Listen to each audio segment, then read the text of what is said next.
Hello to all the fellow members of Section D from our MMS 150 class. My presentation will be about the conversation starters method of knowing and understanding the potential users of your product.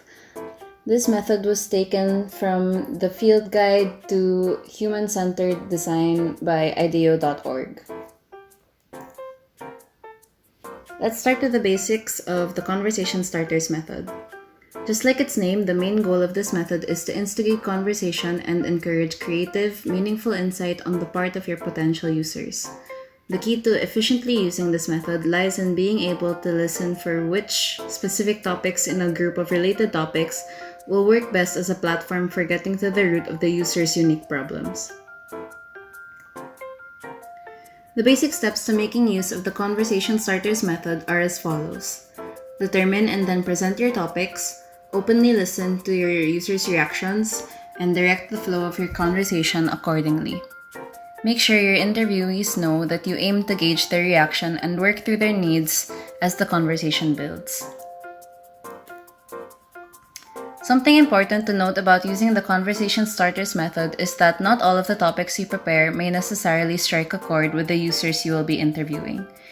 If they lack input on a topic or they do not deem it all that crucial to their issue at hand, feel free to drop it completely.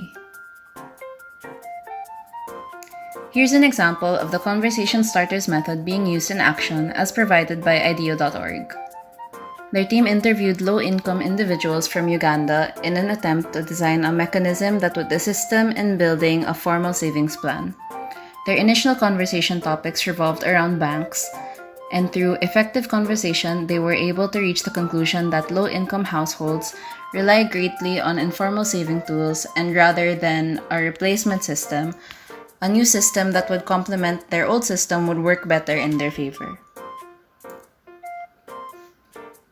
It's currently around 3 a.m. of July 9, 2022 as I'm recording this presentation, and at present Immersion only has a report for me to compare this method to. So to provide a simple comparison, while the conversation starters method and the immersion method both strive to see the user's problem through their eyes, while focusing on how they themselves experience the issues at hand, the conversation starters method is more reliant on a listening ear instead of a shared first-hand experience, making this method less time-consuming and less demanding in terms of resources, but more vulnerable to interviewer bias at the same time.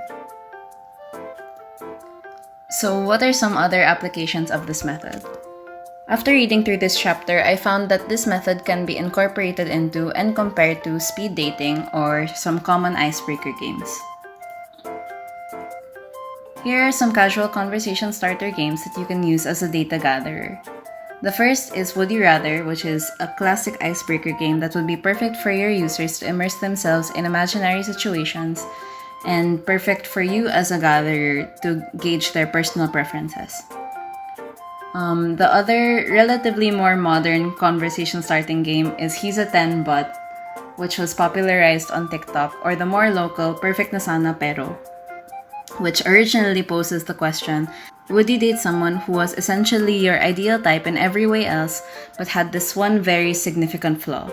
And when you adjust this question template to the context of the user, this game in particular could be a very fun and engaging tool for closing in on the specific problems that the user wants to tackle, as well as some of their absolute non-negotiables.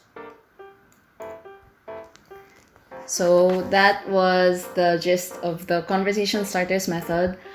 I hope you learned a lot from my presentation, and thank you for listening.